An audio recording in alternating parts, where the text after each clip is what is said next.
I've always dreamt of this moment, giving a TEDx talk. Wow. But my dream was also my curse, the pressure to deliver deep learning from a finished journey. What if I confess to you today that I haven't arrived yet, and that I'm still on that journey, and today is day 1439 of making my documentary film, Searching for Contact. I'm supposed to be up here talking to you about a movie that is ready to be released, a movie that I thought could change the world. Truth is, I don't know if I have a movie at all. Let me ask you a question. Who amongst you is on social media? Please raise your hands, and I don't believe anybody who's not raising the hand. Or we meet afterwards because you're a very special and dear person. Okay, let's take it a step further. How many social media followers do you have? And let's go for more than 100. Please keep your hands raised if you have more than 100. Okay, I assume most of the people. Then let's go for 1,000. Who has more than 1,000? Okay, still a lot. What about 10,000? Oh, keep your hand raised. We have an influencer in the room. Let's give her a round of applause. You know what? You were my goal, to be an influencer, to be wanted, to be seen, to be heard, to make an impact in this world. But the search for this almost killed me. I mean, literally, when doing a selfie video up on Uetliberg, our city mountain in Zurich, I almost fell off a cliff. I mean, I'm not kidding. And figuratively, over the last decade of my life. So let me take you back to where it all started. I still remember exactly how it felt when I moved to New York City. The smell of success, opportunities, new exciting encounters. For the first time in my life, I felt really strong, full of self-confidence and hope, packed with my big dream in my suitcase. I moved there dreaming of a career as a musician. I thought I'm going to conquer the world. Everything was possible. Best of all, my dreams of becoming a professional musician were becoming true. The music industry was receiving my songs and encouraged me to keep on going. And labels saw great potential and said, you know, this is going to be good. I said, wow. But one thing changed everything.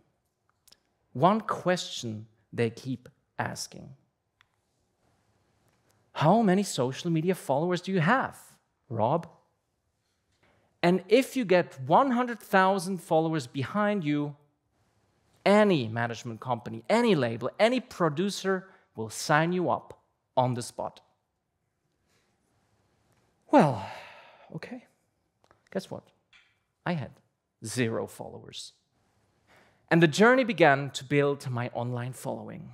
So I started by creating a stage name, and I wanted to stay true to my Czech roots. So I came up with Sokol. Sokol means falcon in Czech, and I thought it was badass. I went all in. I hired a PR agency for $4,500, a social media consultant for $3,000. Just like a Sokol, but by plane, I flew all over to Mongolia, yes, Mongolia, to produce a music video for $20,000. I paid out all of my pocket. But it wasn't just financial. I lost my girlfriend. She also flew like a Sokol away forever because we broke up. She broke up with me. I'm not going to put a price tag on her, but the breakup was for free. And I lost a lot of likes, too.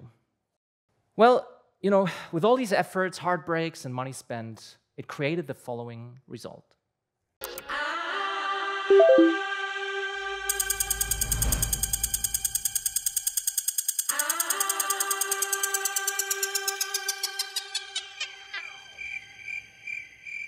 Oh well, oh well. Of the 100,000 intended followers, I got only 237 more. I failed in my attempt, and I was devastated. I mean, I fell into a dark hole. I started drinking a lot, not water, alcohol. I got completely depressed. I had insomnia. You know, social media addiction is like a drug. I was a junkie, to be honest. And worst of all, I lost my passion for music. Why did other people not like what I was doing? Why did other people not like me? And why did other musicians have more followers? My smartphone and social media, my supposed new best friends, became my worst enemies. So I packed my bags and I left New York and my biggest dream in life behind and moved back home to Switzerland. Back in Switzerland, I was searching for purpose. I mean, what do you do when you leave your biggest dream in life behind? But first of all, I needed to take care of my health because I was close to burning out. A friend of mine told me about this silent retreat called Vipassana. It has healing effects and benefits for body, mind, and soul. So I said, let's go. I kindly ask you now to close your eyes, and we're going to go together to this silent retreat for a few moments. You know, you don't talk to anybody, no eye contact, no reading, no writing, no listening to music. Most important of all, no smartphone and no social media. Welcome to the silent retreat, Vipassana. Please take a deep breath in through the nose and let it all go and breathe out. Oh, that felt amazing. Let's come back to the TEDx talk. Did I get enlightened? Almost. Almost. But it wasn't a silent retreat, but a random conversation with a cab driver later on that changed my life yet again. Everyone's on their phone doing Angry Birds or playing Candy Crush or Facebooking and Snapchatting. People don't talk no more. The consequences of that, we're losing touch with reality. I see it all day. I see it all day, every day. The cab driver made a sad but true observation. We're losing touch with reality. All of his clients are scrolling through their phones rather than engaging in conversations and searching for real human contact with their fellow human beings. The conversation with this cab driver inspired me. In fact, it re-energized me, and I thought I need to go and explore this topic and talk to people about it. So, I embarked on a journey around the globe to interview people about their social media habits. I realized that the voices that I picked up have the potential to touch others and awaken something in them. E o lugar mais longe que eu já fui, que eu morei, foi uma vez em São Paulo. Das ist Konkurrenz. Also der macht das Handy auf, da ist alles voll mit schönen Frauen. It almost takes away a bit of your sense of being alive. To bylo ještě donedávna, kdy jsem vlastně používala prostě Facebook Messenger. Можно будет избежать этого электронного концлагеря, в котором мы сейчас. Höhlenbewohner, aber mit digitalen Devices. ตอนเช้านี่ต้องสวดมนต์ไหว้พระเรียกว่าทำวัดเช้า In Bhutan, the mobile penetration rate is almost 100%. I had an idea. What if I make a film about this? What if I make a film about the evils of social media? And in this very moment, my film project, Searching for Contact, was born. And I was going to be a filmmaker, mostly using my smartphone, my new best friend. And over the next 2 years, I embarked on a journey. I went to 4 continents in 18 countries. I've spoken to digital marketing experts in London, Berlin, and New York. I visited farmers and monks in Indonesia, India, Thailand. I've spoken to passionate artists, well-respected academics, spiritual leaders, and hardworking citizens. I also went to a cuddle party at the Burning Man in the desert. Have you ever been to the Burning Man? You should go. It's fun. And I've met the most chilled out and happiest people in Bhutan. the first country to introduce gross national happiness. Do you remember the moment where smartphone technology has come to your country and in how far that has made an impact on Bhutan being quite maybe far behind compared to the West, but then suddenly being very open to media, to the Western world, so with smartphone technology and social media? What do you think about those platforms? About Facebook? Yeah, about social media. What do you like it? She can also come. We can interview her. I'll just yeah, of course. Call, sorry. How does it specifically apply to Bhutan? Because you're so far away from the rest of the world. Yeah. Smartphone. He's saying that he feel like when he see the monk without having cell phone, looks like they're unhappy. Whew. I was surprised that smartphones and social media were so present in the lives of the Bhutanese people. So even the happiest country on earth is now intoxicated by this technology that I was thinking as a virus more and more by now. Back in Europe, I was looking forward to meeting this one man. His name is Vincent. He's a nomad, usually lives in the forests of the Philippines, walks barefoot in the snow, and he doesn't own a smartphone.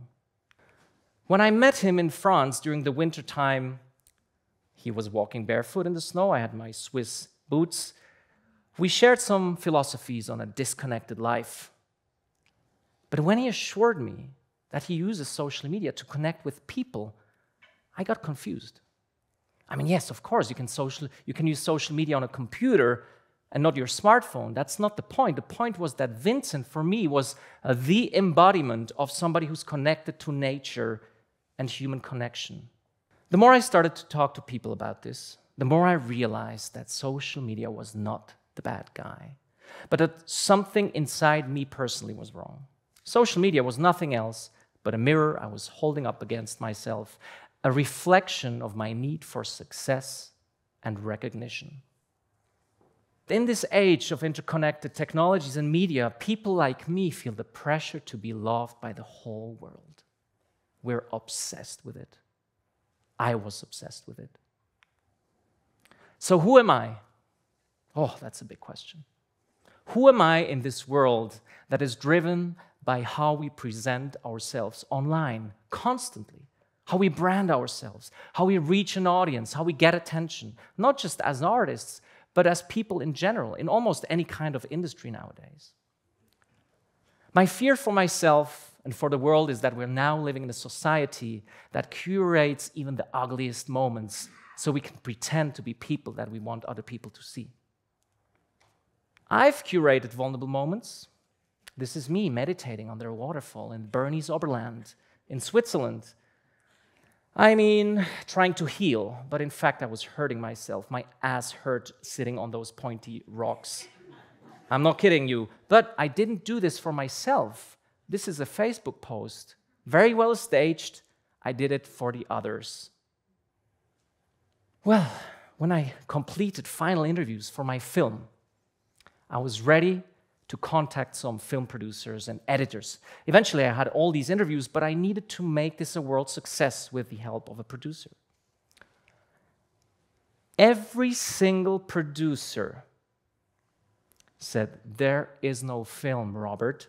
They call me Robert when things get serious. And even the editors were struggling with how to make this work and how to make this good. Okay, so I went back home, I rewatched some of the footage, listened back to some of the interviews with the monks, the discussion with Vincent in the snow, and suddenly I realized what went wrong with life since I moved to NYC. For the past 15 years, I've been chasing different dreams, being a famous musician, a spiritual teacher, and now a filmmaker. And each time I was chasing this thing, I tried to be the perfect version of it because I thought the world wanted it so that I could be wanted too. I came to a conclusion. I haven't been present most of the time. I haven't been present in all these years. In fact, I've been chasing myself. There's no perfect version of me ready for global consumption, no perfect filmmaker, musician, or teacher. I wanted to teach the world about the evils of social media, but in fact, I needed to be the one to learn. I needed to be the student. And the greatest freedom I have today, here in front of you, is to share that honestly. I've been always somebody who wanted to be loved very badly. What's funny is that my parents have loved me. By the way, they've been married for 51 years. Happily married for most of the time, I hope. I've been loved by my friends. After all these years, I came to a conclusion. I came to this point of making a clear decision. I'm going to stop chasing. I'm going to stop chasing followers. I'm going to stop chasing wisdom. And, most importantly, I'm going to stop chasing the perfect version of myself. I may never ever have a movie finished. I may have pretended being on the verge for over 3 years now to finish this film so that I could be looked at this great filmmaker and talk at festivals and from stages like today here. It took failing to realize something really important. I am my story every day and every moment. It's a movie worth filming before it's released. It's a song worth singing before it's on the radio. And it's a book worth writing before it gets published. Don't chase the nebulous, potentially non-existent final destination. You here, you are right now the very best version of your story, always. You right now are living your story.